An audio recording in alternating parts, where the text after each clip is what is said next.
and I know you are too. And we are predominantly long-term investors. I've never looked at the real estate market as a way to make a quick buck. That's not generally the real estate industry generally is not the quick buck industry. You want to make a quick buck, look at stocks, right. You know what I mean? Like look at other things, look at building a business, stuff like that. Like you're likely to build a business more profitable than you would in real estate. Like real estate's long term. Like you need to be looking at real estate like 10, 20 years, I'm buying this. What's it worth a year from now?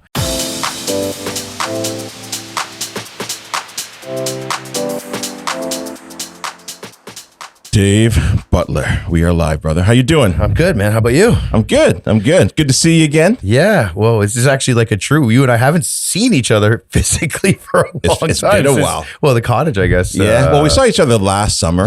Hanging out with Max. Yep. And yeah. Well, you know what I remember? I remember when I saw you finally, because you were inside and we were all outside hanging out, having some drinks.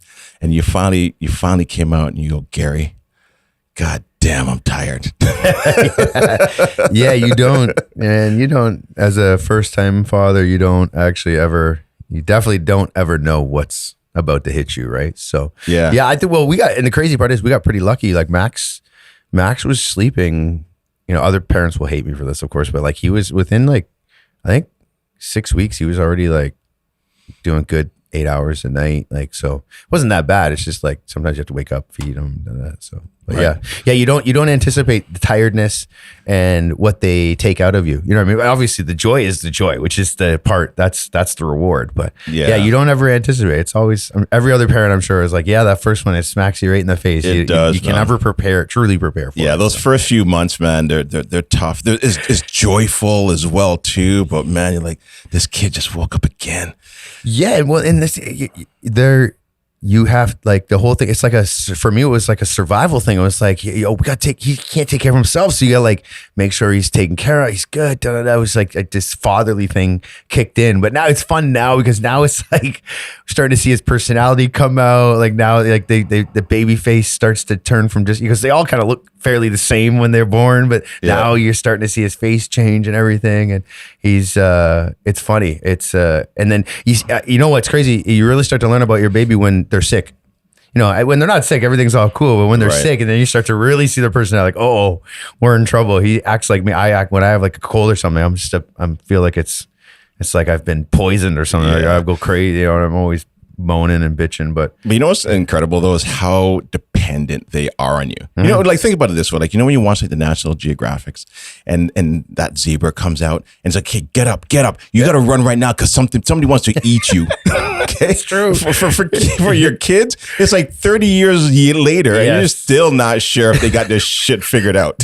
Yeah, that's it is. It's funny you say that because I was like, yeah, it's very different. Like we can't feel bad for ourselves because you're right. In the wild, it's just like, all right, you're on your own. Like there's predators looking to eat you, literally eat you. So like, get up, stand up now. They give you a little nudge with, they'll nudge them with their nose. Like you got to get up because I can't help you. Like, if you don't get up in like about 2 more minutes, I got to go. Yeah, I think. Hey, listen, I think it goes without saying, we are very lucky as human beings. When you look at the planet Earth and everything else, you just go, oh wow, we lucked out. Like we really lucked out. So yeah, that's incredible, man. And then you just came back from a trip. You just got back like last night? Yeah, it was like a kind of like when you're flying from the west to the east. If you take a later flight in the day, it kind of turns into a red eye on its own. You know what I mean? Like so we didn't get. When you're going there, it's okay. It's like you get time back. I love it. Yeah, but coming back, it's like, God damn. Yeah, so we just got back. This was like a monumental trip for Anna and myself, and we brought Max. He was 8 months when we got there. He turned 9 months because we did 6 weeks in the Canadian Rockies,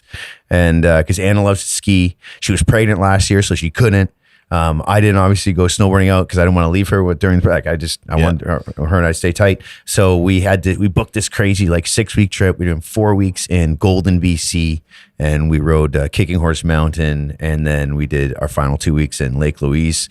That's beautiful. Yeah, it was awesome. We had a great time. Yeah, it was. I don't even. I'm sure listeners will be bored if I just started talking about snowboarding and everything. Yeah, but you know what though? I was watching some of your videos on Instagram there, and what was the name of that one mountain? Was it Devil's Mountain? Or something like that? Terminator. It's crazy. Like Kicking Horse Mountain is if you're an avid like skier or snowboarder, they have some really cool trails you can hike and get to some really fresh snow that like, because the way it works is like at a normal ski resort out there is there's an area that like 90% of the people going there will use. And then there's like 10% of usually the resorts will have areas where like, if you want to really challenge yourself, and you have to hike. Like the chairlifts won't take you there. Chairlifts only take you so far. If you want to go and explore the rest of the resort, you have to hike there. And Kicking Horse is like known as one of the craziest, like steepest. It's like one of the most challenging in the world, believe it or not. Right. Mountains. And that's what you did, of course. So you took it to the height, and then you and so how much longer is that hike to get to the top of the? So the chairlift's dropping. That one particular chairlift is dropping you off, probably at about maybe 7,000 feet, and then you're hiking above 8,000 feet. So you're hiking another like 1,000 feet up. It's just the air is so thin, man, when you're that high. And obviously I'm not, there's people that have been at true altitude at like 16, 17,000 feet that are like, whatever, 8,000 is nothing. But like 8,000 feet above sea level is the air is thin, especially when it's cold. It's, minus whatever. And you're hiking in snow, and then you've got a face, you got a face shield on because, if the wind's coming, you don't want to have your face get burned so you're also breathing basically through a mask, you know what I mean? So you're hiking up, so it's very challenging. It was cool. The one, there was two hikes actually that were very challenging ones I did. One was called the top of T1, which actually is higher than T2. But it's just a nice gradual, it's pretty steep, but you're hiking. You don't have to grab a rope. T2 was different, man. Like I had never done anything like that. You have to actually, there's a rope there. There's a section of the hike that you need both hands and both feet. So if you've got your snowboard and stuff, so I had to like attach my snowboard to my bag. Thank God I had like something I could clip it to. I clipped it, and then there's about a 20, maybe 18, 20 foot actual vertical climb with a rope. There's footholds too. So depending on the snow level, there's some years it's actually easier to hike up. This year there wasn't as much snow, so you got to be very careful with the way you do it. But it's funny. I would say to Ann, I'm like, I've got my Apple AirTag on me, so if something happens, like you can still find me, and I have my phone and everything like that. I wasn't in the backcountry. Like it is mapped out through the resort, but anyways, to go back. Only like 10% of people that are going there are actually going to go ski or snowboard that area. So the reason you do it is obviously challenge yourself. The hike is amazing for fitness, right? But also fresh snow. Like, for those that have actually like snowed or snowboarded or skied through fresh, like, you're talking like even anything 20 centimeters or plus. It's cool, man. It's different because I guess there's not many people that have tracks up there, right? So you're kind of doing you're making your own trail. Yeah, it's cool. And and a lot of those UFC fighters, that's what they do. They also train up at those levels. Yep. Because now when they get back down to regular altitude, they've got like so much more like stamina and longevity. I'm like semi-depressed because I'm like, no matter what, you lose that level. Like even when I come back down to sea level, if I even try, I'm still going to obviously go do all my workouts and everything else. So it'll be good, but it'll wane. Like the extra cardio you get over time will just wane, and it's pretty quick. It's within like a couple of weeks, you won't be feeling the same cardio level that you did. But I'm actually going back. I'm going to do like a 4-day trip out there. I'm doing a solo trip and go back out. I actually want to do Revelstoke, which is like a very famous mountain in BC that it's very remote and hard to get to, and I'm gonna go do that. And that's awesome, man. You know what I've always respected about you though, Dave, and enjoyed watching is how you also look after your body. Like, and okay, we'll say afterwards of what happened. But you have though, because when you go through something like that, you realize that you've got to treat this thing like a temple. You've only got one home. Yeah, but in a weird way, it makes me stupid. Like for those that don't know, obviously I had a heart attack at like 38, I think I was in 2018. Because I wasn't taking care of myself. I was like just so focused on the business, was doing the 9 a.m. to 4 a.m. shift, which was just not great for your health. And, I had Red Bulls instead of coffee. I didn't drink coffee. So Red Bulls would be what would wake me up and get going. And, just the epitome of unhealthiness. So obviously the heart attack led to just an eye opener to be like, hey, got to get yourself fit. Yeah. And, but it's funny you ask me about this because, I was even thinking on the drive here, I was like, it is kind of crazy to think like that year I had the heart attack and then got myself back in shape pretty quickly. And then by the end of the year, I went out to Banff. I just took a trip out to Banff. I didn't even intend to snowboard. And so mind you, I had never snowboarded since I was like 18 years old. So I snowboarded for like 8 years from like age 10 to 18. And I was in love with it. And I just stopped, and life happens, got busy into business, wasn't in shape. So, the last thing you think about is going snowboarding because you know how physically exerting it can be. So when I had the heart attack, I got back into shape. That November I went up to Banff, didn't really think like I was just going out there to have a good time. And I rented a snowboard. I went to Lake Louise Mountain. I rented a snowboard. I went on the bunny hill and I was like, oh, I got this back. I got it back. And then I eventually just kept challenging myself. I won the first chairlift. And I didn't even go up the top of the mountain. I just went up half, you know what I mean? And then come down, and then you get confidence. And then remember, I kept going back, and just every single time, okay, I'm going to go to the next level. I'm going to go to the next level. I'm going to challenge myself to the next level. Yeah. So, but yeah, you got to keep your, it's a good, you got to stay active and fit. You know what I mean? That was one thing I definitely learned. When you're running a business, you got to definitely not neglect your health. I did that for so many years. And so I've had to do it in a different way. Now I have to focus more on my health than even my business. You know what I mean? And now I'm a father. So now now it's even more so I have to concentrate on my health. But I'm really lucky because like in a transition of, just absolute fate, when I had the heart attack, my business partner, Daniel, and Michael Zanzini at the team and the rest of the team really stepped up. And it was actually great for me to be able to see, hey, this business can actually run without me. You know what I mean? I don't need to be there. I really micromanaging it. And I've been able to actually go from a complete micromanagement, small business approach to like a medium size, like trying to run it like a business. Actually now, like I'm so fortunate. I've been able to actually run my company from above. And there's not many mortgage brokers that can say, they're not even involved in the day-to-day operation anymore. Now I'm able to just make decisions on, okay, we want to do this social media, we want to do this. This is how we want to run the company. We want to make this change. I'm more the general manager, you know what I mean, of a sports team. Yeah. And you know what? And so your worst day can become your best day. Yeah, for me, right? That was... Yeah, and that was the same thing that happened to me when I broke my ankle. I'm like, I don't have time to be breaking ankles because I got so much shit to do. But then you realize, oh, I'm working what they say all the time. Because sometimes you don't think so, but you're working in your business as opposed to on your business. Yep. And so then that's what allowed you to say, okay, I need to step back. And wow, these guys are actually able to step up. So what else can I actually do if I'm not into the day-to-day activity? Yeah, and it's just been evolving. Like even just since 5 years, like I look back, even like after the heart attack and everything, and how the business is completely different 5 years later. Like it's been a really, really cool evolution. Obviously, really heavy reliance. I'm really lucky, man. I have like the coolest. Like, Dan's been my best friend for how long? Like since we were kids, and we actually, it's so cool. Like, childhood friends able to run a business together, he stepped up for me in a big way. And then that really led the rest of the team to rally. It was just like, man, it's been a Cinderella story our entire existence, man. Like, from rookie of the year to like number one in Canada. So it's just been like, there's so much. When I look at in between this, like the meat of that sandwich is like so much has happened. And it's so been incredible being a part of that journey as well, too. I mean, even from the first time that we met and then you bringing Darlene on to the team. And I'm like, Dave, I'm thinking about leaving TD Bank. And you're like, that was Gary, crazy. you sure, man? You got a cushy job there. And I'm like, I need to. Like, I can't do this anymore. And you helped get me out of that, and I appreciate that. Well, you know what, you were a natural, I think, you could kind of see you were like an animal in a cage at the bank, you know what I mean? Like,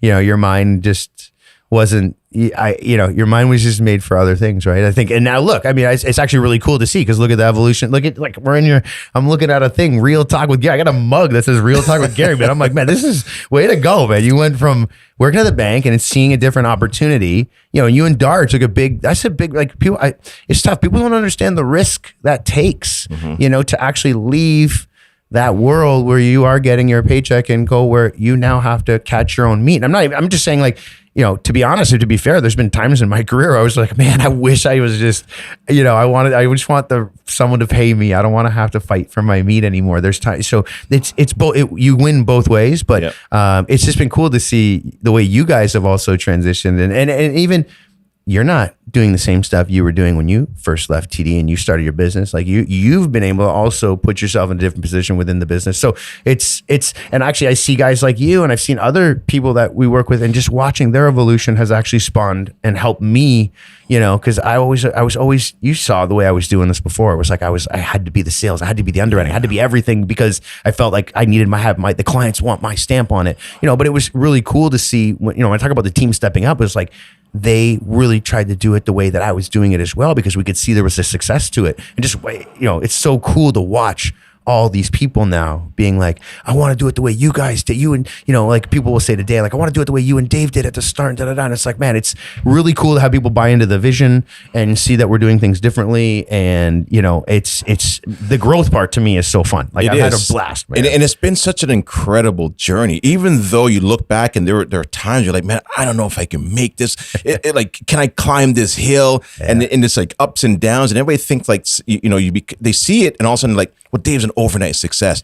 Yeah, you don't know the grind. Like I saw the grind, like where you were doing the 3, 4, and even I did it as well too. Mm-hmm. And it wasn't like as if, like it wasn't I hated what I was doing because I was in love with it. Mm-hmm. But man, there's a grind. There really is. And there was time. I remember driving around with Dar when we're doing rent to own. I got the ladder out. I'm hanging signs up on posts and stuff, like grinding. That's the grind, man. A lot of like it's, you know, it's funny. I was even thinking this again in the car on the way here too. I was like, man, you know what? You don't see a lot of times, even some of the most successful people, you don't even see it because, and you won't even know it because all they're doing is grinding. Like they're grinding. And it's funny. The reason why I was thinking about it, because I was thinking like, you know, it's crazy. We've had to enter the social media game. You know what I mean? Like not necessarily had to enter, but it made sense for us to enter it. But I look at like a lot of these mortgage brokers, a lot of them, you know, they're newer mortgage brokers, but they're like talking heads on social media. And you know, it made me realize, like, you know what though, like they haven't put in the grind. You know what I mean? Like they're regurgitating information that banks have in their underwriting handbooks. It's like, did you know the bank has this program and this program? It's like, to me, that's not content, man. Like content is, tell me about an investor that went and bought a property and there became a problem on the deal and how did it get fixed? Give me some real time stuff. I'm not interested in you just regurgitating what is in a lender handbook. You know what I mean? And that seems to be, you know, our industry is changing. The mortgage industry has changed to the point where like now you don't have to have like a bunch of deals closed and have experience. You just need to be able to have a flashy social media and edit your stuff nice and and people may come to you. And I just think it can be misleading. Right. You know what I mean? And I worry about some clients that are now working with someone that they've seen on social media and he talks great, but then what is there behind there? You know what I mean? I'm always, you know, I think our tagline at BM Select, you know, when we talk behind the scenes, you know, about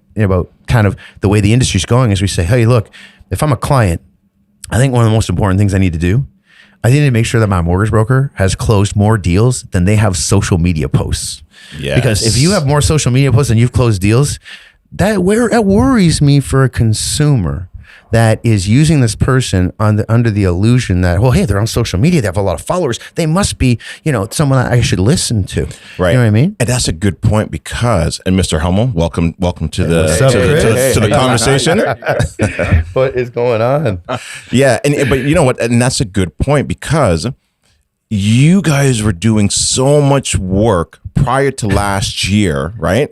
And obviously things slowed down. And then your social media game really kind of came in because now you can actually start working on the things that you didn't have time to do before because you were doing so much business. Mm-hmm. And that's a really good point. I'm glad you brought that up. Well, it's that part is actually funny because I think that actually shows how I don't think I was a very great like business operator, because the reality is for how many years? 19 years, we didn't have a website.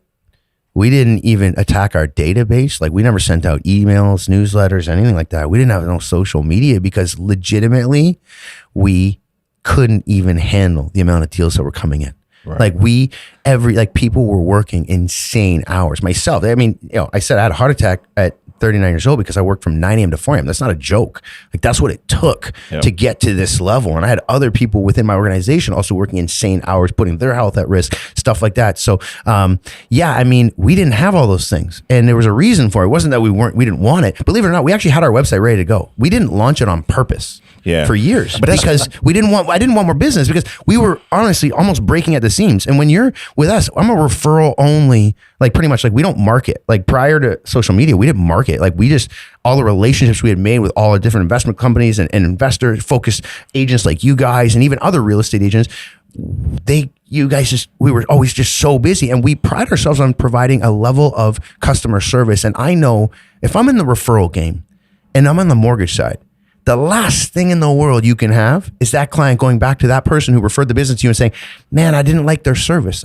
Because that stops there. You want to stop a pipeline? That's how you stop a pipeline. So we were always extremely, extremely cautious and conscious of the fact that we cannot have that. So if I have to put in an extra 3 hours, 4 hours, 5 hours on that file to make sure that deal gets done, I have to do it. I don't even have a choice. Right.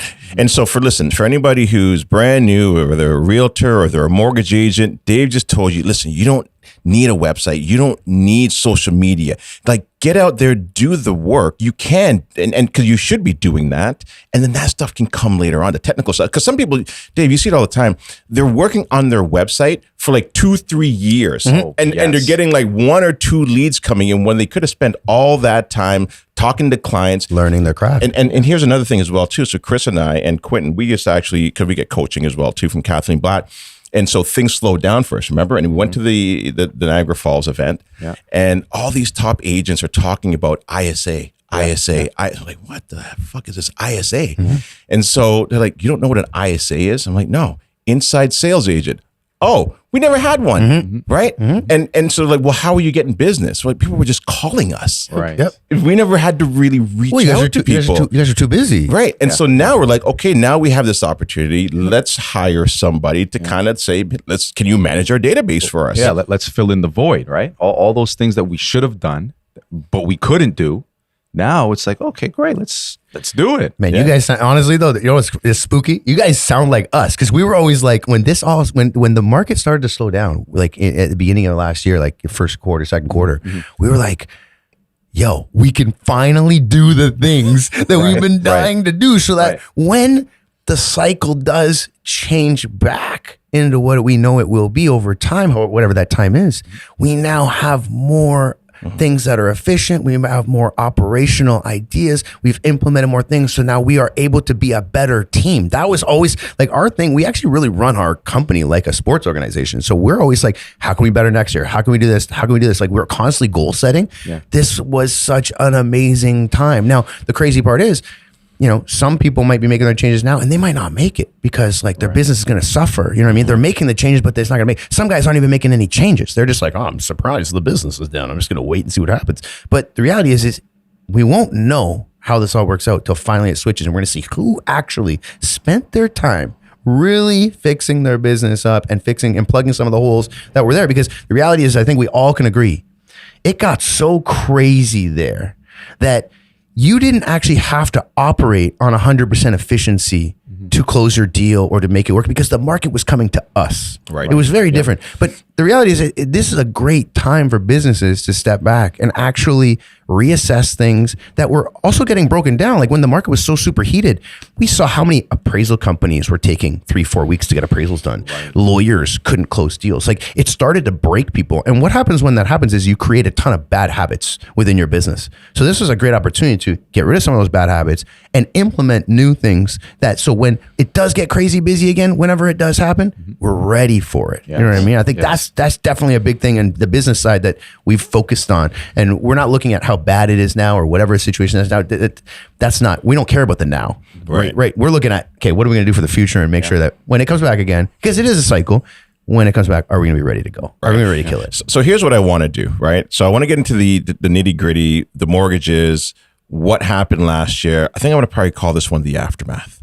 Like aftermath. Okay. All right. Like, so, let's kind of go back. What got us to where we are today? And then Dave Butler, what would you maybe have done differently? Right?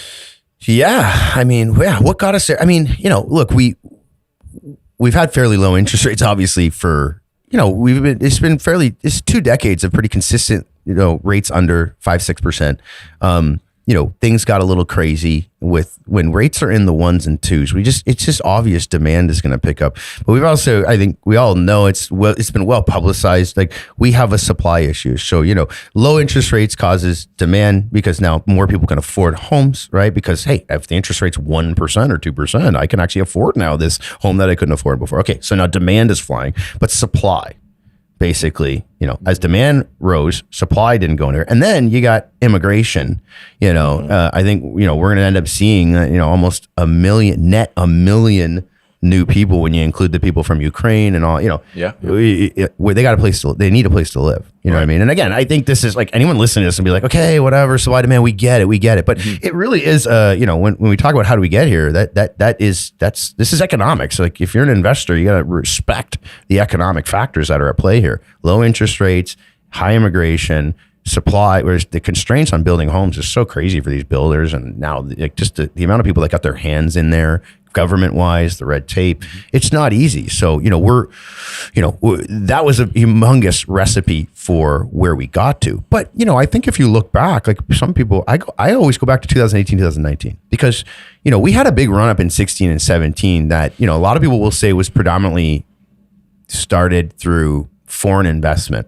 Right. Like, remember, there was a time there in the probably like 2000s to like maybe even up to 2015 where it was like, oh my God, Vancouver property prices. Like, when you compared Vancouver property to Toronto, it wasn't even the same ball game. It was like Vancouver was crazy because there was a lot of foreign investment coming from China. It was like a rocket ship. Yeah, it was insane. Right. So again, shows supply demand.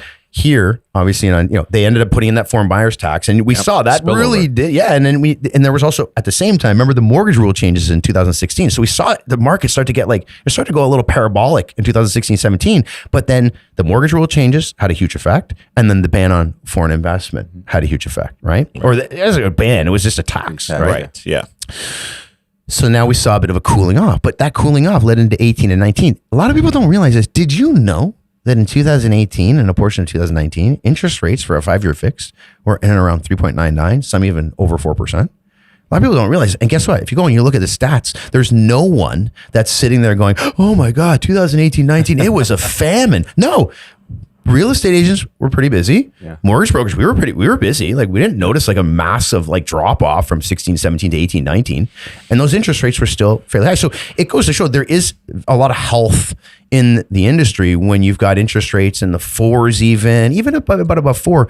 But I think what we're noticing is we had this huge run up now, right, in price. And now interest rates have gone above 4. So look at where we're at. 2018, 19, look at where the pricing was and look at the interest rates were. You had a balanced market, believe it or not. It was fairly balanced. And that was also coming off the heels of a very, parabolic move. Now, though, the problem is prices raised too fast. Honestly, they did, guys. I mean, we know this, right? Well, and here's the thing, too, just to kind of jump in there. I think it was like the beginning of January. I was like, they didn't raise the rates. I don't know. Did you have that same thought? They should have. Like, I was just like, whoa. And then it just took off like a rocket ship. Well, they panicked and inflation just got a little crazy. But I mean, with the increase in prices and now with interest rates where they are, after the incredible move of Tiff, who, by the way, let's always just make sure we always publicly acknowledge the fact that this guy told Canadians, I know, in 2020, if you're a business owner, invest in your business, spend lots of money. I'll guarantee. And if you're looking to buy a home or make a purchase, interest rates are going to stay low for a long time. And he also even said a year. He said 2023. Well, is what I remember. He said interest rates are going to stay long time. And I think sometimes when they pressed him, they said, oh, definitely till at least 2023, 2024. I mean, I remember there was like a lot of consensus. So that was the years we could start to see raises. But I certainly don't remember him going, interest rates are going to stay so for a long, long time. Oh, and by the way, when I increase them, I am going to increase them at a pace that has never been seen before by our country. That was not, that had he said interest rates are going to stay low for a long time. However, that can change depending on inflation, and inflation gets here, this could be the effect. But there was nothing. It was actually, to be honest, it was a very irresponsible comment. And I think if he or his cabinet and whoever don't acknowledge that at some point in their lives, that's to me insane, because there are a lot of businesses. I know people that went off that advice, made big purchases within their business, and their business is now suffering because of the higher interest rates that are out there and the lack of business. And, I'm even confused. I'll be honest with you guys. I don't know how, am I the only one that thinks this is crazy? These unemployment numbers coming out strong all the time. Like crazy. It makes every other economic factor you look at is pointing a direction that is not in the same direction as where unemployment should be. Yeah. I know many businesses. Do you guys, are you hearing of any businesses that are hiring people right now? Like, we're like, hey, we're on a hiring frenzy. What do we hear? We hear them, they're all cutting and slashing. Yeah. So how is every month the unemployment number? The numbers are getting better. Yeah. And the thing is, it sounds to me at least that they're fudging numbers, or they're changing things. And this is all, I think, where it starts back in the summer of, we're not in a recession. Well, hold on a second. I thought 2 consecutive downwards in GDP was considered a recession. No. It's no longer. We're changing the definition of this now. Yeah. And now I also heard, I don't know if you heard this as well too, is now they're manipulating the numbers within CPI. Now I don't know. I just kind of heard about it, but they have before. Like if you take a look at the basket of goods, they're constantly doing that. Yeah, if you look at, they're changing the basket all the time, all the time. Right. Yeah. Which is so now you can change the inflation number to saying, well, okay, you have 6.8, but now we change the basket of goods. I'm not going to tell you that we changed the basket of goods, but now the inflation number is here now. Yeah. I mean, I just, that employment number always every month. I get that stat, and I'm just like, well, that number doesn't make sense to me. But I mean, and I'm open to the idea that, I could be wrong, and that there are lots of businesses that are hiring people. I just don't know. That's why I'm like legitimately asking the question of like, do you guys know any industries that are currently, because all I'm hearing about is massive tech layoffs. We already know that anyone tied to the real estate industry, which by the way accounts for a massive amount of Canadians' GDP. It's huge, so you've got, if builders aren't really building, then all those tradespeople, what are they doing? You know what I mean? Like real estate agents, mortgage brokers, anyone, home appraisal people, home inspection people, renovators, and like you name it. If you're trying to tell me those companies are hiring people, no, like that doesn't. If anything, they are dropping, and they are dropping them fast. So I guess we got to qualify, right? We got to qualify who these, where these numbers are coming from. Mm-hmm. Who these employers are. Yeah, I would love to know. Like, actually, I don't want the data anymore. Don't forget the data. Show me the industry. Show me the companies that are actually hiring. I want to know. I want to be able to see. Let me see, because right now all we're doing is just taking this data and accepting it. Well, they said we had a ton of extra jobs. Wow, that's amazing. Yeah. But where? Show me. Right. I want to see. Yeah, I don't know either. Maybe the data's there though. Maybe I'm missing it. Again, I'm a mortgage guy, so like maybe the data's there, but like it hasn't been put in front of me. So what are you seeing from your business standpoint? Are you starting to now see things start to ramp back up again, or is it slow? Because I know you obviously had, like for our business last year, we saw a huge drop off, big drop off. Yeah.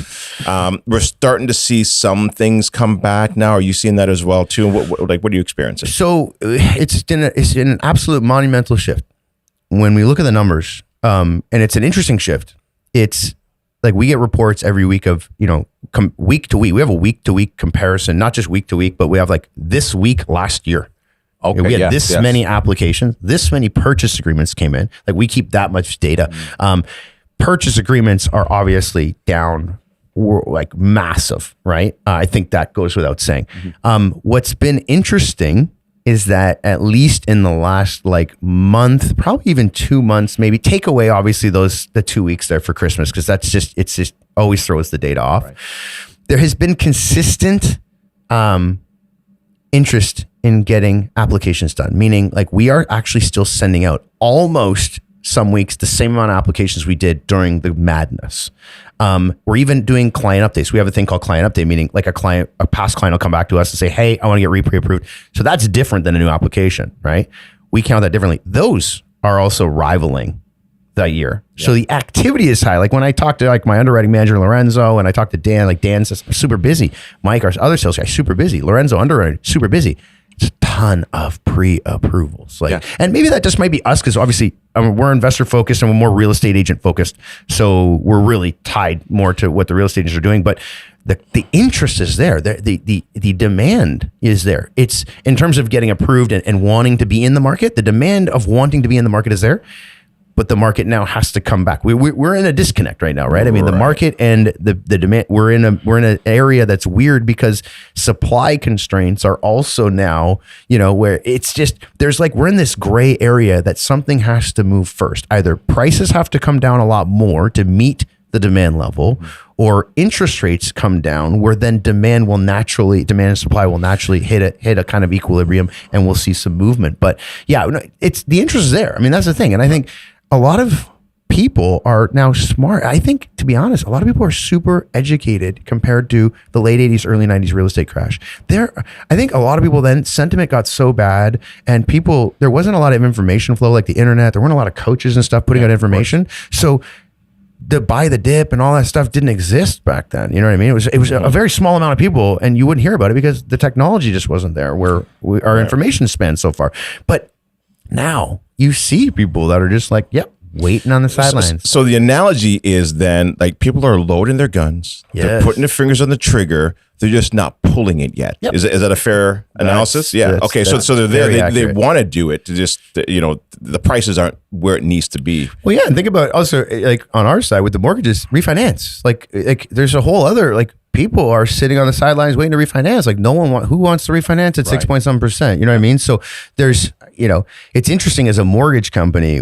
It's been so, like, I always say to Dan, I'm like, this has been such an interesting shift in our business, because as a mortgage company, you definitely don't want to keep more staff than you need, right? I mean, forget mortgage company, what business does? Right. But I look at it on my side and I go, man, when things pick up again, it's going to be an insane storm, because everyone that's sitting on the sidelines wanting to refinance, when interest rates finally come down at some point, they're going to jump in. The buyers, we already know. I have the data to tell you the amount of people that are getting pre-approved is insane. It's still rivaling the numbers of the madness of 2020 and 2021, and even the beginning of 2022. So demand is there. We just have that, again, we're stuck in that box. For us as mortgage companies have to be very careful, because if you let go of too much staff, right, you almost, in a weird way, as a mortgage, like, if you're a business owner on the mortgage side, you're taking a massive investment. What I mean by that is, I'm kind of looking at it as a stock. The stock's going to go down. The bank account's going to go down no matter what, because I have to keep a certain amount of staff on hand so that when it finally does pick up, we can handle the business. And I think that's going to be a huge thing for most mortgage companies. And obviously even real estate, it's the same thing. Like, we're in the same industry, but mortgage companies in particular, it's not just the purchases, it's the refinances and the renewals. Do you know how many people are taking 1-year fixed right now because they're, correctly of saying, hey, I don't want to take a long-term rate.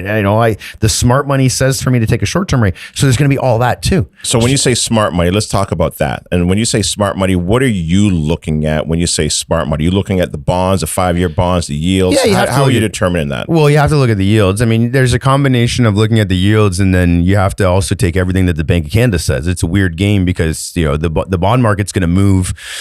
The bond market's interesting. It's going to move in a way in which the Bank of Canada is directing, but it's also going to generally move first the other way, right? So you have to be and we're in such a volatile situation. If anyone is looking at the bond yields right now, they're seeing that there is definitely price discovery happening. I mean, it's been a long, long time since I've seen this kind of movement in the bond market. And I'm talking about the ups and the downs. I mean, we're, reaching a new low, and then it looks like the chart's breaking down, and then all of a sudden it's back to a new high. And so the bond market is moving, with all kinds of different stuff. And you've got the Bank of Canada with what they're saying, but then also remember the U.S. Fed says, they're going to keep raising rates. Right. So, exactly. Canada cannot put itself into that much of a deficit, with respect to the interest rates not moving in conjunction with the other, because obviously we have debt, you know what I mean? And the U.S. dollar, you're talking about Canadian U.S. dollar. Now you're starting to talk about all kinds of other stuff. But the reality is that you have to look at the bond yields to make your decision on where things are going.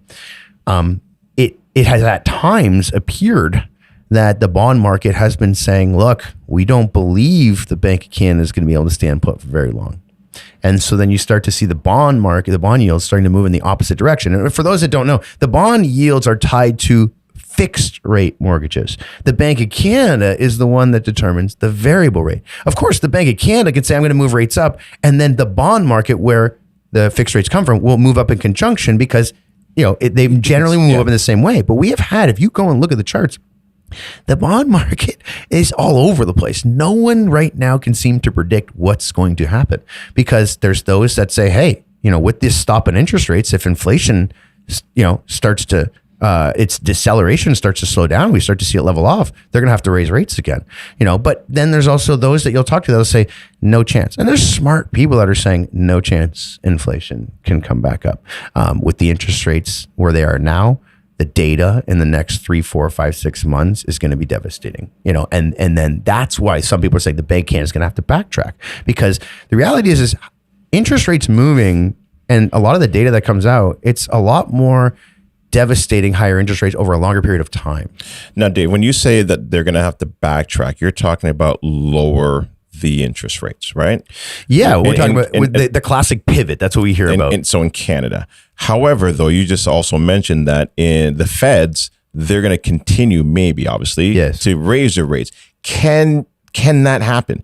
Can Canada go down and the U.S. go up? And how wide of a spread? You really can't have that wide of a spread. It can happen. I mean, we also did move first. We moved more. We've actually moved higher than the U.S. if you actually add up the increases. That's true. So the U.S. has a little bit of catching up for us to do up to us. So remember, we were first. We actually, at that March, we were the first G7 country to raise our interest rates. Right. So the reality is that the U.S. has a little bit of catching up to do, which is fine. But no, I believe it or not, the U.S. Fed rate could go up. The Bank of Canada will definitely not lower their rates. Like the variable rate in Canada will not come down anytime soon. I don't think anyone should expect that. But the fixed rates can certainly go down, and you can have the U.S. Fed going up, and you get up the Bank of Canada staying put. That can happen, because what that is that's institutional, big $1 billion playing the bond market and betting on the fact that the Bank of Canada will have to pivot at some point, right? Because you got to remember, you can't have a spread too different between the fixed and variable, or else no one's going to take the variable.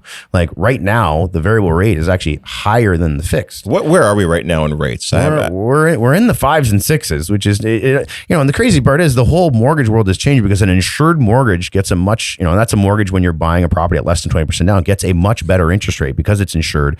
The way that the bonds and the treasuries are all done behind the scenes, it allows those mortgages to be much lower. You're talking like sometimes differences of like 0.75 between a 5-year fixed that's insured and a 5-year fixed that's uninsured. Now, for those that don't know, there's way more uninsured mortgages, right? Because these days, there's not a lot of people buying at less than 20%. It's been like this for many years. There's not many people buying at less than 20% down. It does happen, of course, but the percentage, more people are putting down 20% when they're buying property. Now, is that because of our market and where we are, and most homes are above $1 million? Is that there's a function of price has certainly made it, and obviously like the rules when you're an insured mortgage, maximum is 25-year amortization, right? And then when you're doing a conventional mortgage, an uninsured mortgage, the maximum, with the big banks, like 30. Mm-hmm. So it's a lot of times it's that when you combine, you're correct, Chris, when you combine price now with the qualification for insured mortgage, it's just very hard. It also sometimes doesn't make sense. You got to remember, it was interesting.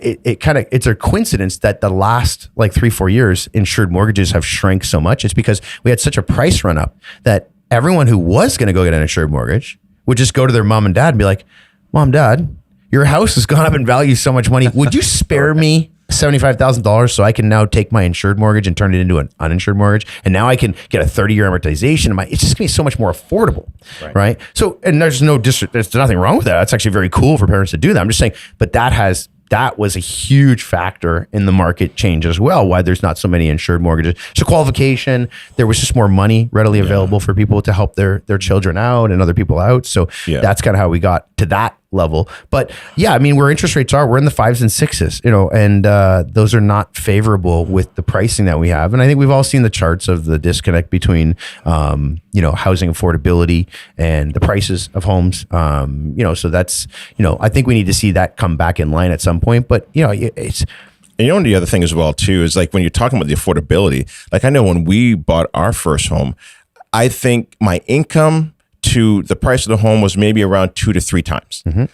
With where interest rates are today, because everybody's now saying, oh yeah, well, interest rates are where they should be and where we typically have been. If you look at a historical timeline, but the other variables have changed. But the other variable has changed, whereas now it's 7, 8, 10 times what your income is to what the price of these homes are. So it is a completely different landscape, right? Awesome. And the other thing as well too, we actually just recently did a webinar with Sagen, and they were talking also too, and they said this a couple times now, is that what is it, 30% of these families that are buying homes are being gifted. Yes. And that's what's also helping to drive and continue to Man, I was affordability. literally going to say, going to say that.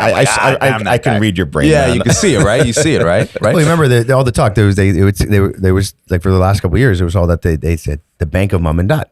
Right? Because everyone could just go. And the crazy part was interest rates were so low, like mom and dad would call us and be like, hey, we have to lend we're going to lend our son, daughter $50,000. We don't have it in the bank, which not a lot of people do. But I have it in my house. Can we get it? Yeah, no problem. Yeah, oh yeah, you qualify. We'll pull it right out. Like it was not hard to get. I want to come back to the bond market a little bit. Yeah. These billion-dollar companies that are moving the market, right? How far in advance, how far out do they price these changes, their belief of these changes? 6 months?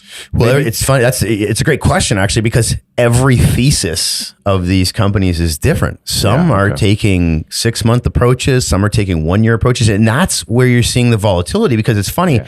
Right now, what you've got in the bond market is you got billion-dollar bettors all kind of betting against each other. Like, you know what I mean? Like it's like one is making big bets to drive the yield down, but then the other one's coming and going, I think you're wrong. So there's not clearly, when you see volatility in that type of price action, especially in the bond market, you have to understand that is a lot of money betting against each other. And there's a titan war going on in the bond yield market and in the bond market overall. And that's going to play itself out until, likely, we'll know, because when the Bank of Canada finally, if they do, whatever move they make, up, down, whatever it is, that will be seen in the bond market likely just before. Sometimes it could be like days before, sometimes it could be weeks before, but the bond market will tell us what the Bank of Canada is doing. And because the truth is there's always leaks. I mean, you can't stop that stuff. Like data leaks, like it's just like the stock market. I mean, information flows, and then it's not a coincidence that you will see sometimes violent moves just days before information gets out to the public. I mean, that's extremely, I think that's known when we see it in the stock market. But you got to remember, the bond market is it's a tradable market. So to think that doesn't exist in that market just because it's banks and billion-dollar companies, like, they're billion-dollar companies for a reason. Like they've probably made some moves with information that, but that will never come out. That will never be, public. That'll just stay. But to think that doesn't happen, in my opinion, is a little naive. Yeah, to think there's no corruption. Yeah, I mean, I've been in the financial industry now for over 2 decades, and I can sit there and say, I mean, from the highest levels, there is, especially like when you look at stock market, the manipulation is pretty interesting. Yeah, for sure. So let's just switch gears here a bit now. Now, we know that there's a lot of investors over the years, they buy pre-construction. Yep. Do you see that being a concern coming up into the summer months, spring months?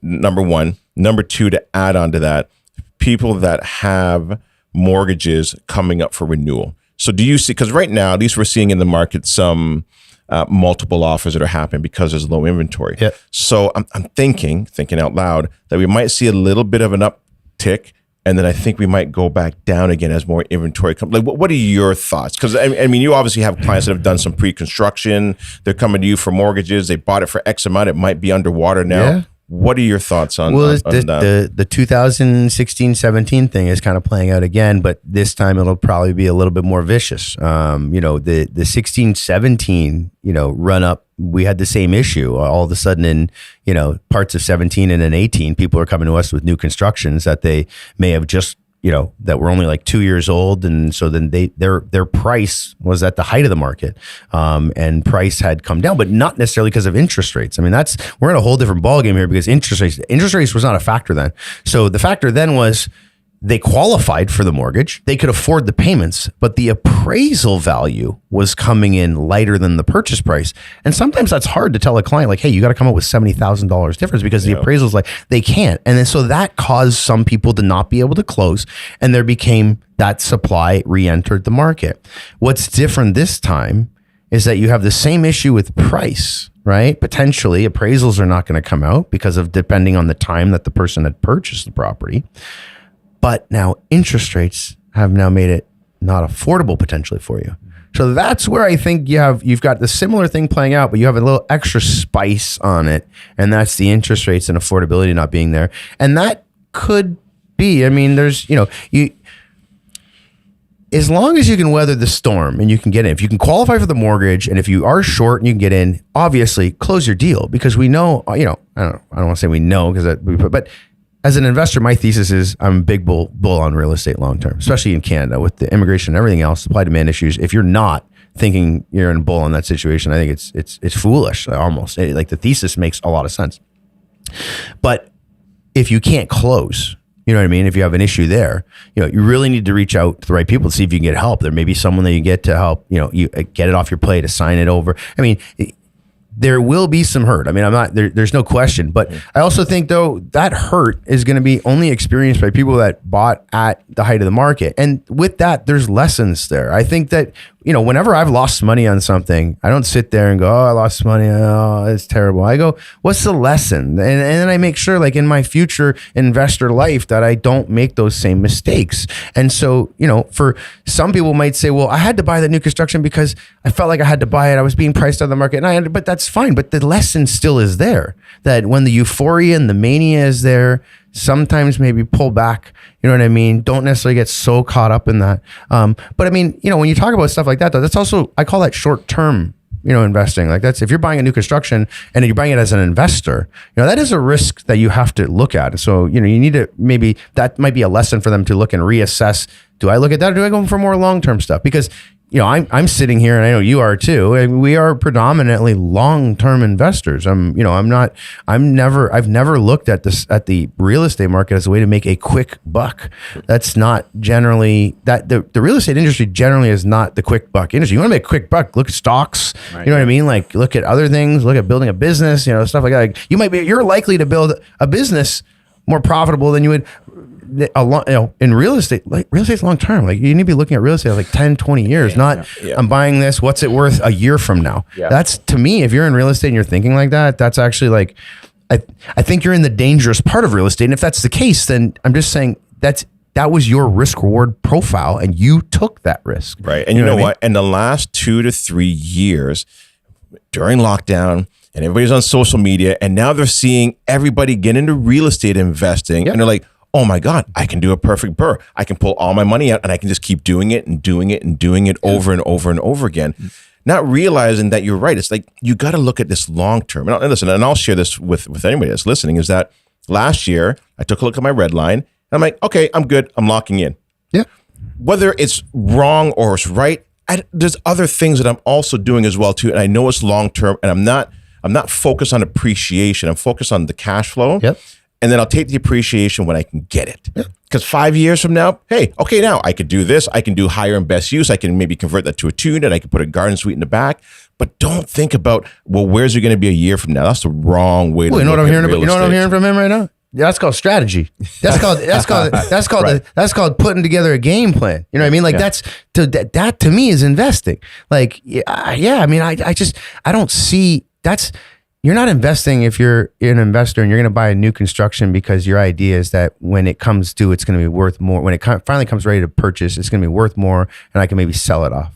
Like I'll be honest, I don't actually have much sympathy for those people that have that mindset, because you played a game. That's the fast money game, man. So right. Like that's more gambling than it is investing. The only thing about investing is it involves money. That's all. But the reality is fairly akin to going to a casino. It's just, instead of casino, you're going to find out that night if you win. It's just, this is going to be like a year. But again, real estate investing, to me, I've never put a timeline of a year or 2 or 3 on it. It's always long term, and that's just built on the thesis that that I've developed over all this time since the early 2000s when I got into real estate and mortgages, that this is a secular bull market. For those that can't see it, especially with it actually, the thesis got strengthened with immigration. Interest rates, in my opinion, will not be able to sustain the levels that they are at. I'm not saying they can't go higher.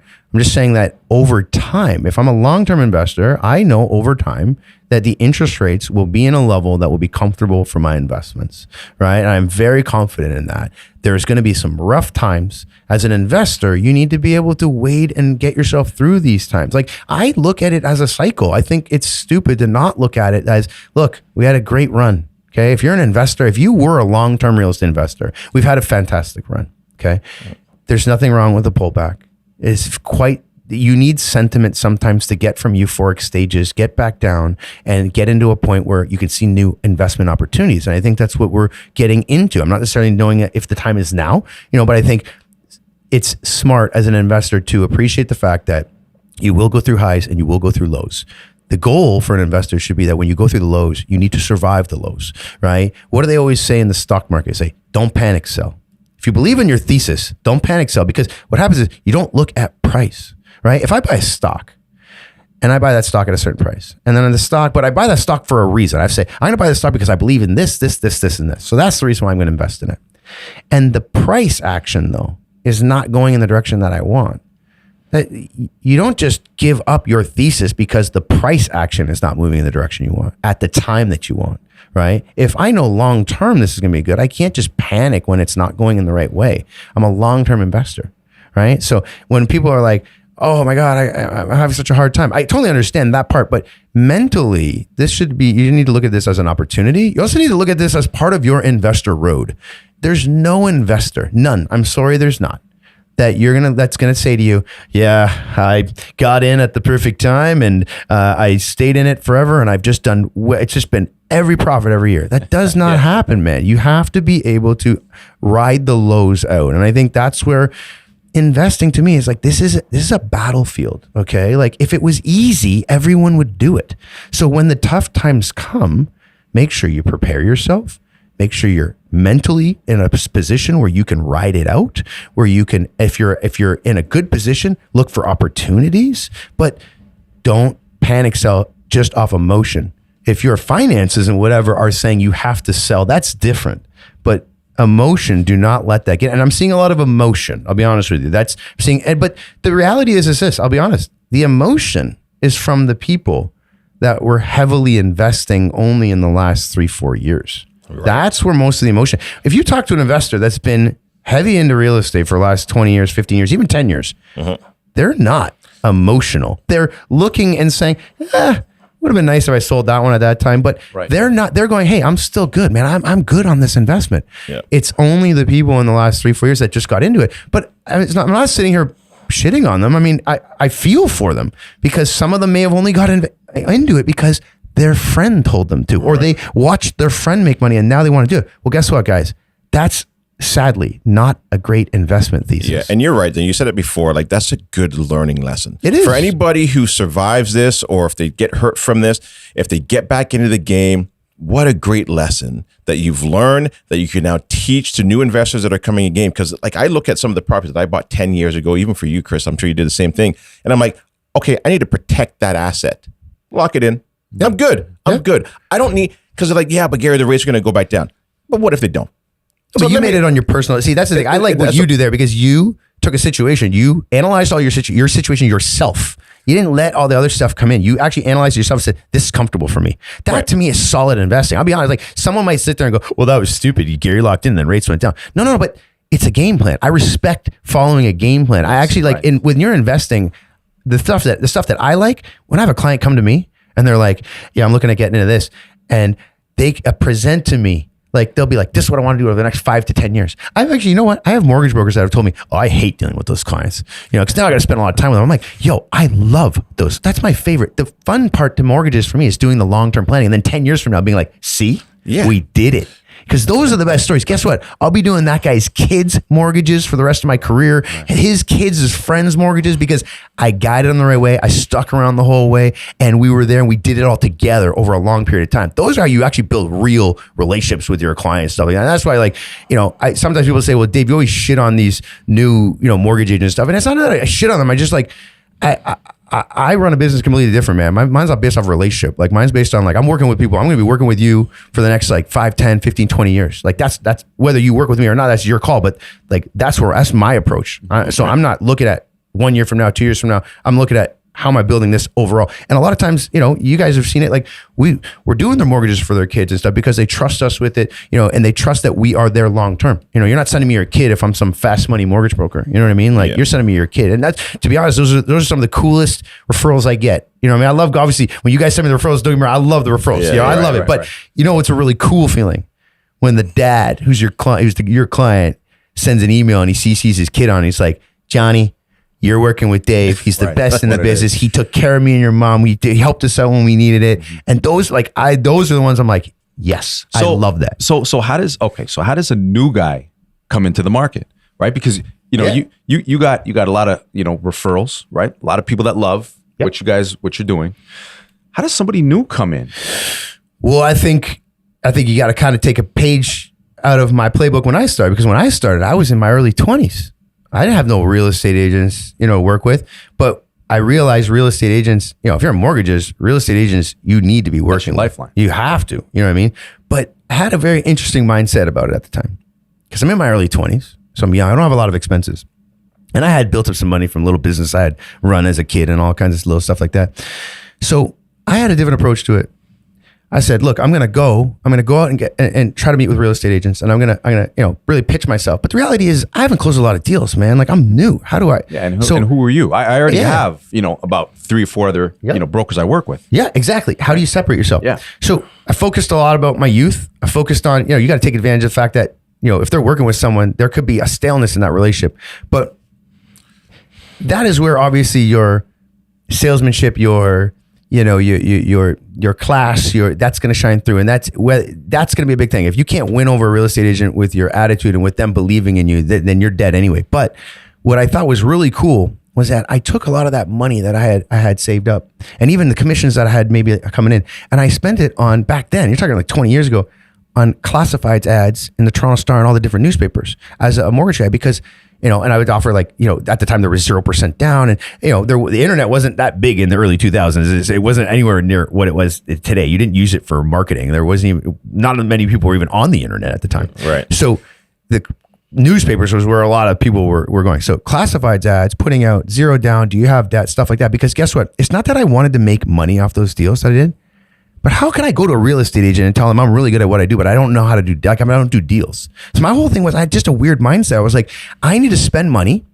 to get the phone ringing, because then every deal I do, I get better.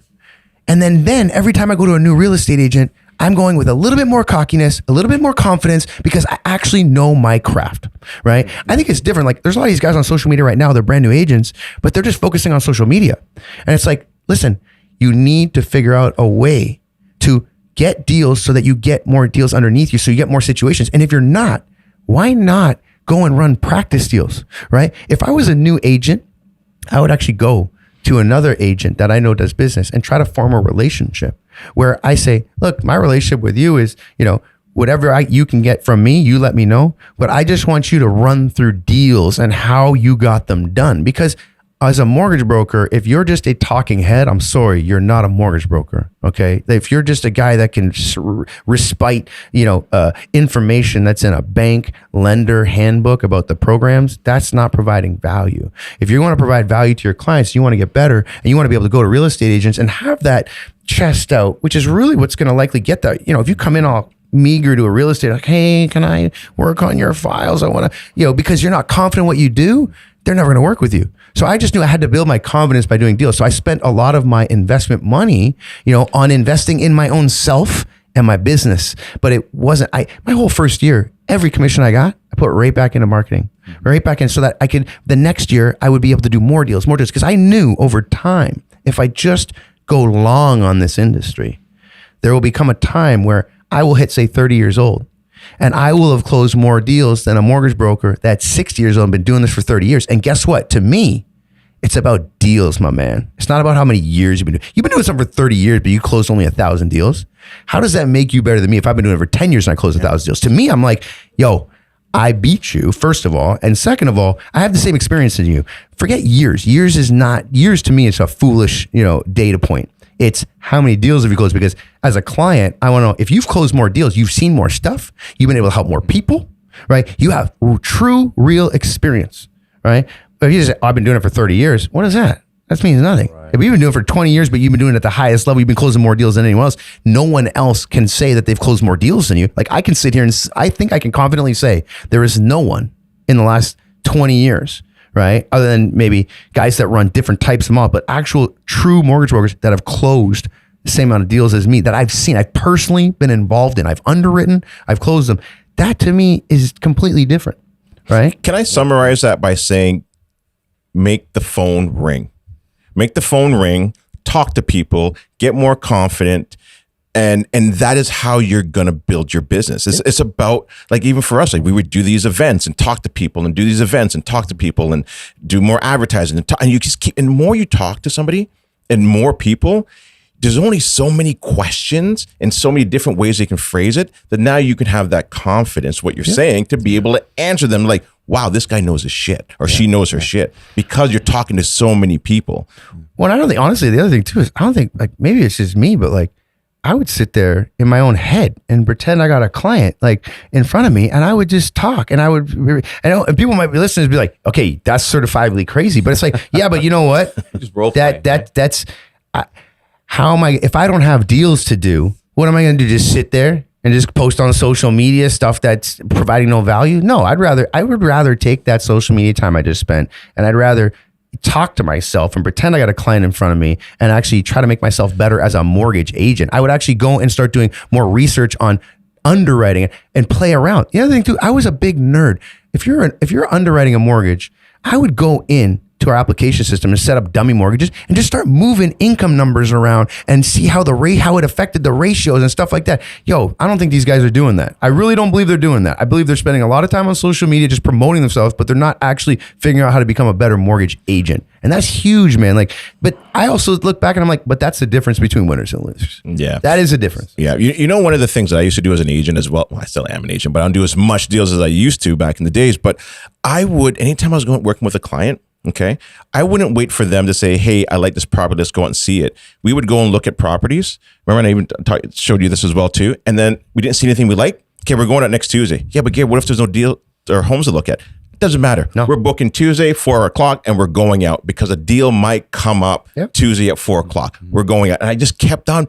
I kept putting bums in seats. That's all I wanted to do, is just keep putting bums in seats, take them out, talk, answer questions, look at homes. This is good. This isn't good. Because then if you didn't like that home, maybe I got somebody else who might like this home. But it was always just out there in the field talking to people. Put in your reps, man. That's it. You put in your reps. That's what we say on our team, man. We're like, you got to get your reps in. And at the end of the day, no one's a phenom. And this isn't sports, man. There's no physical ability, natural ability you have in the finance world and in real estate. That doesn't exist. It's about your reps. It's about your desire.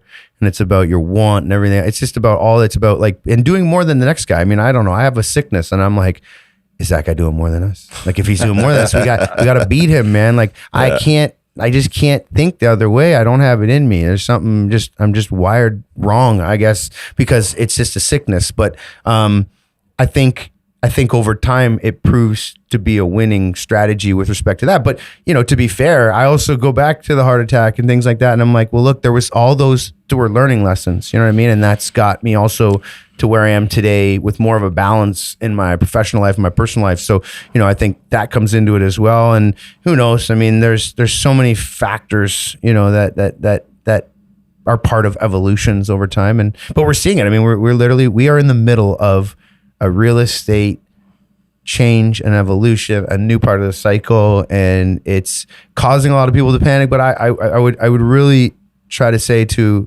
seasoned investors and to even new investors is ride it out. Don't give up your thesis just because the price action isn't where it needs to be. And some will say, well, yeah, it's easy for you to say I'm running a deficit on this property. Listen, investing's not easy, man. It was never a guarantee. There's going to be times you need to ride out, but that's going to make you more resilient. That's going to make you a better investor. It's going to make you refocus potentially. It's going to make you reassess investments that you get into. But at the end of the day, it's going to make you better. But don't give up. Like, you know how many times in business, I'm sure you guys have had rough goes. I mean, it was like you want to give up, but you can't.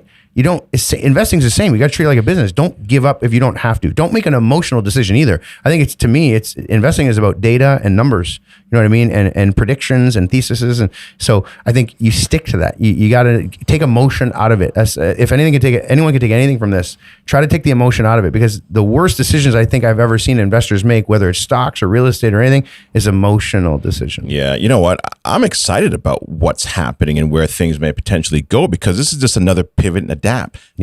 Like, listen, man, I think I've probably failed more than I have succeeded. But when I succeed big. Yep. But it's just like all these little, okay, learn from that. So in the way I look at it, it's more of succeed or learn. Yep. As opposed to fail. Like I don't fail. I just learned something. Like shit, that didn't work. Yep. Okay, let me try something different. Yeah. Well, think about it. Like, okay, we all will pay to go to a conference to learn something, correct? Like we'll pay to go to a school and take a course. Well, it's just saying, it's just a school of hard knocks. I mean, you take a loss like that you paid for that lesson. Like, don't think about, oh, I'm stupid. I can't believe I did that. Or like, if your partner or someone's saying, I can't believe you made that stupid decision. Like, you gotta black the noise out, man. You gotta like, you can't. Don't let that get anywhere near your thesis. Remember, like if you invested correctly based on a thesis, you got to play your thesis out. But that's where we go back to. Is it a long-term thesis? Is it a medium term? Is it a short term? I think short term, like I said, short-term real estate theses generally have a lot more risk profile attached to them. And so, for going back to your original question, the new construction stuff, listen, if you're having trouble, there's, qualifying, that can be helped because you can get co-signers to help you qualify. So that's a whole different scenario. Right. If the appraisal value is coming in under, that means you need to come up with a bit more money. Well, that's just, potentially getting you aligned with the right people. Maybe you need a strategic partner, maybe you need an investment partner, maybe you need family to help you out, whatever it is. That's game planning. You know what I mean? Don't use emotion to be like, oh my God, you just give up on it. I think that's not something that you want as an investor. Like that's not a trait you want as an investor in real estate. Yeah. There's going to be hard times. But, and then the second part of that question, you had talked about, what was it? Interest rates you had said. Interest rates. Well, I'll let that come back to him. But something did pop into my head that I want to get an answer for. What about assumable mortgage? Because you were talking about this the other day. Assumable mortgage and portable and mortgage being able to be ported. Yeah, can that happen? I know they're there, but how often do you see that? Okay, so in most mortgages, the ability to port and assume is there. So for those that don't know, porting a mortgage means I have my mortgage on my one property. I've sold this property. I bought another one.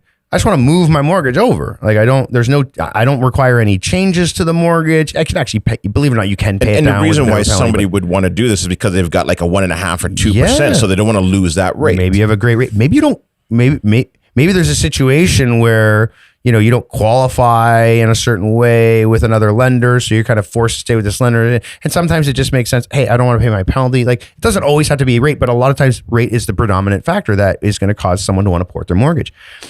Assuming a mortgage is actually very different. And there's a whole extra piece on assumable mortgage that is so important that not a lot of people talk about. First of all, an assumable mortgage is a mortgage where, say I have my mortgage on my home. The people buying my home, right? Let's say for some reason I have an attractive rate and they don't have a great rate. They have if they were to buy the home, they go to their bank, they're getting a 6.1 rate, let's say. But I have a 1.5% rate. But I'm not going to port my mortgage anywhere. You know what I mean? Let's say I'm selling my house and I'm buying a new house for cash. Like I don't need the mortgage. Well, believe it or not, I can present as the seller to the buyer. They say, hey, I have an assumable mortgage. So that means the buyer, can take over your mortgage and rate whatever is left. Again, no changes to it. This is the key thing about porting and assuming. Once you start changing anything in it, it just dies and becomes a new deal. But to assume that person's new mortgage, if I qualify with that bank at the amortization they have left on the stress test, everything else, and assume I approved, the bank will actually say, yes, the buyer can assume the seller's mortgage. Fantastic, right? That's great. Like they were going to get 6.1, but the seller had a 1.5 rate. I'm going to assume the 1.5 rate. But here's where things break down. Okay. This is crazy, this part, when I learned it. The original seller, the person who had the original mortgage, and these new people came and assumed the mortgage.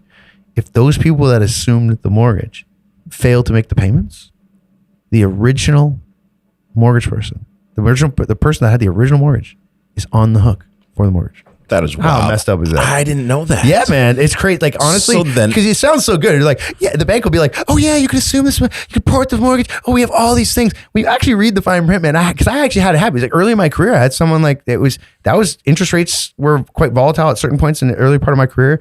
I had a situation come up. They wanted to assume the mortgage, started going through everything. And it was when the seller learned that they were on the hook for that mortgage. If the buyer didn't pay it, they were like, no way. Right. And so the bank would let them know. It's like, hey, no problem. They can assume it, but you're on the hook. They don't make the payments. Guess what? We come into you for the payments. And then as a seller, though, now it's different. If you're selling it to family, You know what I mean? And you're okay to open up that prism, Yeah. you know what I mean? And have family and you deal together. That's a different because you know the family member. Right. Got it. But if it's a random person just buying your home, I don't know this person. And then now what am I going to do? Be like, okay, now I want to check your credit myself. Like, it's like now you're opening up a relationship between the buyer and seller that traditionally is not meant to be open. Okay, so right? it is not something that is most likely is gonna happen. Listen, if it works for the two parties involved and the two parties, everyone there is willing to take the risk and they're accepting of it.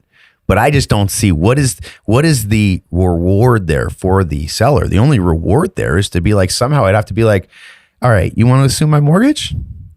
Cost you 10 grand. Price, right. Right. You owe me 10 grand. You know what I mean? Like, that's how you could do it. But then you've now taken 10 grand with the risk that if they don't pay, it's on you. So, like, again, risk reward profile. I'm an investor, man. So you're always going to hear me talk. I'm an investor and I'm a mortgage agent. So I have to always talk about risk reward profile. It's like, if you claim to work with investors and you aren't talking about risk reward profiles, then you're not really working with investors. You're just a guy. Okay, so that's assuming. So what about porting? Now, porting means I'm porting it myself. I'm moving to a new home. My mortgage is $200,000. This new home I'm buying is $400,000. Yep. How does that work? Well, with ports, so there's a couple things. There's what we call port. So there's the easiest port, meaning I'm selling my house, I'm buying another one, and the mortgage that I have on my one house, I'm going to move to the other one. I don't need no changes. Everything, I'm just going to keep it the same. The amount of money I'm getting from my sale, everything works out. It's a perfect port. Assuming you qualify with the bank that has that mortgage, yeah, they'll just be like, hey, well, let's move it over. But again, everything has to stay the same. Whatever amortization you have left, the term you have left on your mortgage. Let's say I'm in a 5-year fix. I got 2 years left. Nothing can change. You have to understand, because the only way it can legally get moved over is if nothing changes. Right. Okay. Now, there's another thing. There's two other things. Port and increase. So I want to port my mortgage over because I have this attractive rate. I don't want to take the new rates, but I need an extra like 60 grand, 70 grand to make this purchase work. You go to the bank. Some banks will not offer that. They'll say, no, if you can't we'll only port the existing amount. Some will say, no, we'll do what's called a port and increase. So we'll port over, but then we're going to give you the 70 you need, but that has to be on the new interest rates. And then some do what's called a port and a blend. Like they port it over, but really it's the same thing. They're just now taking your rate that you had on the, let's say 200,000, and they're taking the new rate that's going to be on the 70, and they just do a math calculation to figure out what the average rate is going to be in there. And then just becomes one rate on the whole 270 as an example. Right. So that'd be a blended. Yeah, it's kind of, I mean, every bank has different terminology for it, but yeah, some call it like a port, some call it a complete blends. I mean, every bank for some reason decides they won't have cool terminology for porting, which it's done very often. It's done so very little that I'm surprised that they put that much time into it. Right. Then there's a port and decrease. So port and decreases are actually quite funny, because if you're not working with a mortgage broker that has experience, they won't know how to save you some money. Port and decrease is actually quite interesting. If I know a client, and I know prior to 30 days, you know what I mean, that 30 days prior that they will be porting this mortgage over. Remember, you have prepayment privileges. So let's say, as an example, I have a $200,000 mortgage. I want to port that over, but I actually only need $150,000, right? Well, believe it or not, you have prepayment in your original mortgage. You have a prepayment privilege where you can give them extra money. It costs you $0. So in a situation like that, I'll give you an actual real life scenario that has happened before with our company. And this is maybe a bit of a highlight for us. We actually lent the client the money to make the prepayment from our own bank account, our company bank account, because we knew the deal was solid. The sale was going on. Everything was going. We were acting as their mortgage company.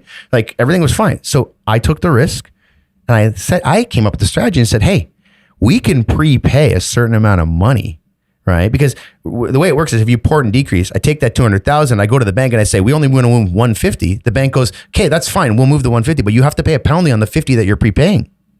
That's if it happens at the lawyer's office. But I knew, no, because there's a rule. If you prepay, and then inside that 30 days after you prepay, you pay off the mortgage, they go, no, you don't get that savings.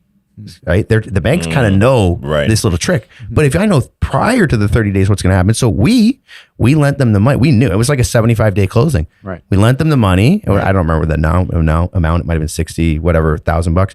Gave them the money. They made the prepayment. Now their mortgage amount was now down to the level that they wanted it, ported it over. And then as soon as it done, we got paid our money through the lawyer on the sale because the money was all there. He was getting the money from the sale. Right. You know what I mean? So it was not like, people might say, well, that was risky. You get, well, we had to sign he signed a promissory note. Like it was fine. I mean, but and I'm not saying those are ironclad. I'm just saying like, is he really going to walk away? Like, we're helping the guy out. Like, I mean, and I guess maybe I'm lucky and I'm not dealing with like, and I guess in the real estate industry, we're pretty, I know their information. I have all their information. I mean, there's no real, why would they want to screw me? I mean, a lot of times I've worked with their families before. So it's like, but there for me, it goes back to risk reward profile. Look, I had to look at that as an investment, right? I want to try to show the client I have great value. I want to save them some money. So that's an investment in my business. Well, it took a monetary investment because I had to give them some money. And yeah, I could have lost it. But the reality is I took a risk reward. I looked at the risk reward profile and I said, it doesn't make sense for him to screw me over. And it just, like, the paperwork was signed. It just didn't, I felt comfortable. So we made that investment. Everything worked out. And guess what? I can now sit there and that client will always know that Dave Butler and BM Select saved them money simply by, we had access to the funds. We gave it to them, but no one else is going to do that.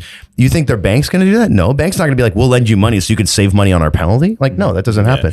So that's why you need to, honestly, you need to, it goes back to working with brokers that have experience. I'm not saying don't work with a new broker. I'm just saying that in a situation where you may need the experience level of a mortgage broker that has closed thousands and hundreds of thousands of deals, you might actually find some value there where they could save you money. And that's what we're doing here. At the end of the day, why are you working with a mortgage broker? Because you like them or because they're saving you money? Yeah. And you know what? And saving money is great, but it's not only just saving money. You know what's also very important as well, too, is being able to provide solutions. Yep. Yes. And that's important to saying, look, we have 6 different ideas here. Yep. You pick the one that makes the most sense for you and your family or for this investment or whatever it may be, because you've done so many deals, you can see different things that have happened in the past of saying, here's an idea.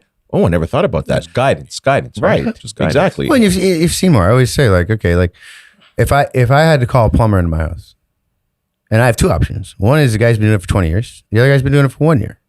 Like, I got to be honest with you, I'm just bringing in the guy for 20 years. Now, as I just said earlier in the podcast, I don't know if maybe that one guy in the 1 year somehow fixed more toilets or fixed more situations than that guy for 10 years, or 20 years, but I'm going to take the gamble because it's 1 year to 20 years.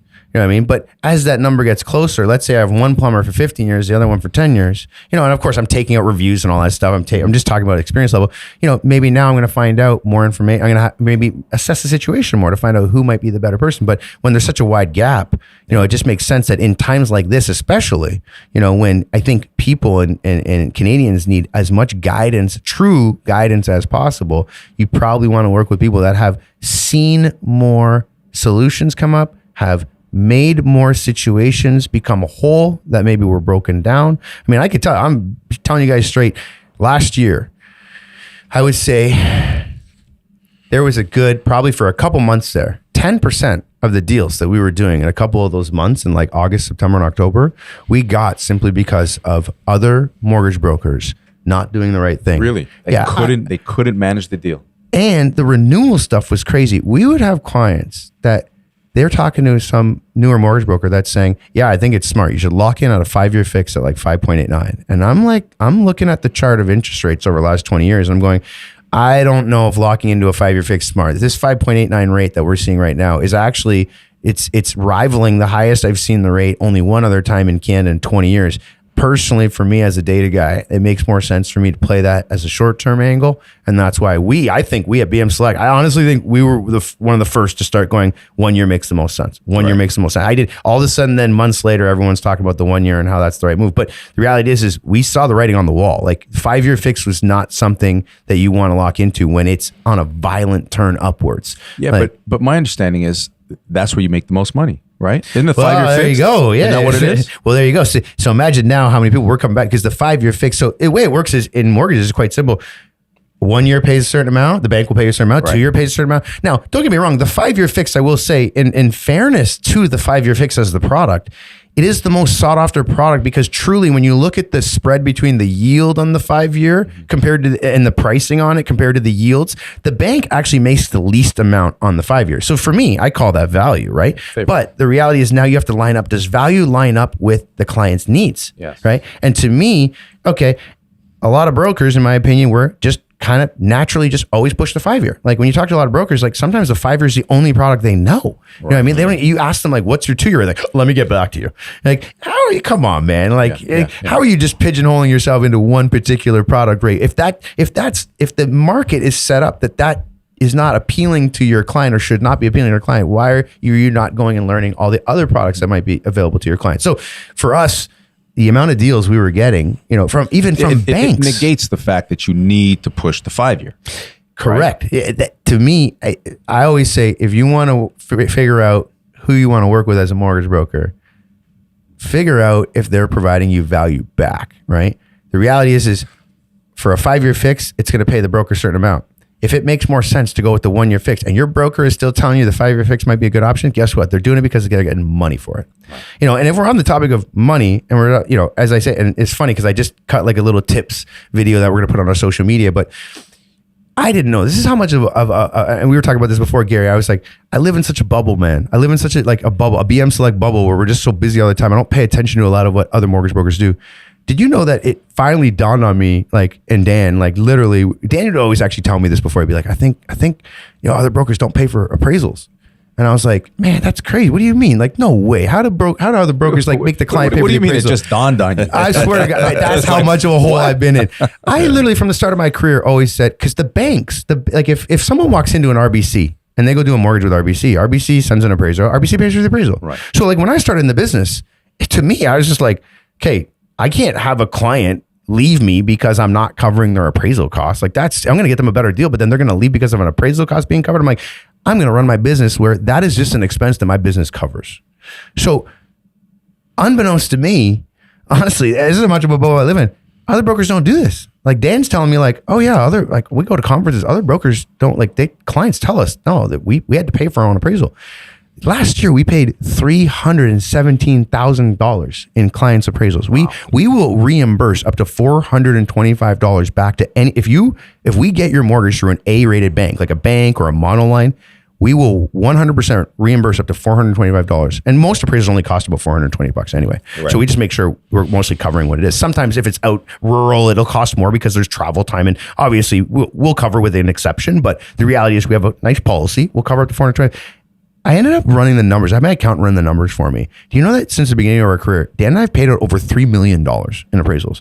So when you're talking about working with a mortgage broker, providing value, and these are, again, I haven't been on, I don't do the podcast thing very much. You know what I mean? I haven't been doing the social media. So we haven't been able to highlight this stuff, but this is all stuff now that I feel like we need to highlight out there. We need to, because it's not about highlighting what we do. It's about saving clients the money. If your mortgage broker is not reimbursing, if you've done 10 deals with your mortgage broker and they didn't reimburse you and you paid for all your appraisals, guess what? That's $4,000 you would have had in your pocket if you were working with us. You know what I mean? That's actually true money. That's good. To me, that's value. That's dollars and cents. Mm-hmm. And that's why when you're looking at a mortgage broker, again, are they just reading you stuff off of some bank handbook? Or are they actually giving you value? And value comes in many different ways. It comes in, are they actually a partner with you? Because when I'm putting in money, I'm partnering with you on this deal now, right? I'm willing to put in some skin in the game. Right. And guess what? If that deal doesn't work, I paid for that. I gave that $425, right? That's an investment. Right. You know what I mean? And are you providing real information? You know what I mean? Are you providing real time stuff that will help someone, right? This is what happened on a deal. This is something to avoid, da-da-da.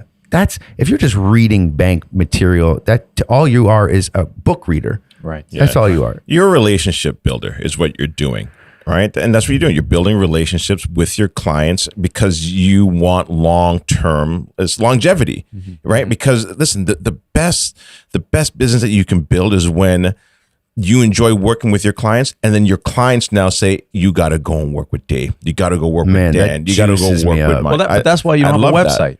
That's true. That's why you don't have a website. Well, we finally do. That's the good news. We do, but I mean, we didn't for Right? 20 years. For 20 years, I did not have a website. Yeah. And so I like your point about like when you say like, if you're out there and you think you need a website and social media to make your business, man, we became number one in Canada. We've been doing this 5 years in a row. We were number one in Canada and we didn't have a website. We literally didn't. We launched our website in November, December when we were like, okay, finally, it's finally dying out a bit. We can finally launch and then take the business from that because we were so scared. Even our database, it's crazy. We now send out, monthly newsletters. I jump on, I do a video, I take a video and then we put it out and it's cool. We always wanted to do that, man, but we were just so afraid. Like if we sent out a database email, we have how many clients? We have like 18,000 clients that we'd be sending, like unique clients that we'd be sending that email to.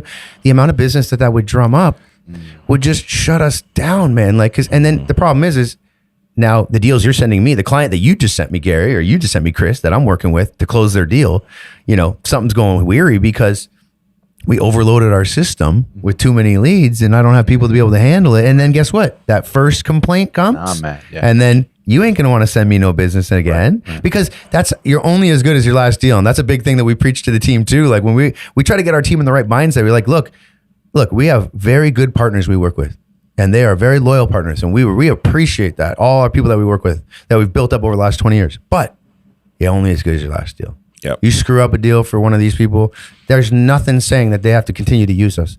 We like to think that our real estate agents only use us because we do provide the end result, which is what's needed. And that's what we think real realtors. There's a lot of realtors. We all know them. There's realtors out there that are only going to work with a mortgage broker because the mortgage broker give them X amount of dollars as a kickback. But I respect the fact that there's a large group of real estate agents that I've worked over 20 years that say, look, man, I make my money on the commission on the client I work with because I provided value and I did my job. Mm-hmm. If you do your job correctly and you help my client get what they need to be, I don't want none of your money, man. You earned your money. And I respect that. And that's why we've chosen to work. And the cool part is that then evolves because over time with us, if we see, hey, this is a great relationship, you guys are so loyal, we'll be like, hey, how can we promote with you, put marketing material, put marketing dollars in? How can we work with you to like build your business too and become, and that's, to me, that's how you show a true relationship as a mortgage broker working with a realtor. We talked about earlier, what does a guy do, in the mortgage business? How do you, man, these are things over 20 years, it's taken that long to like build up these types of relationships.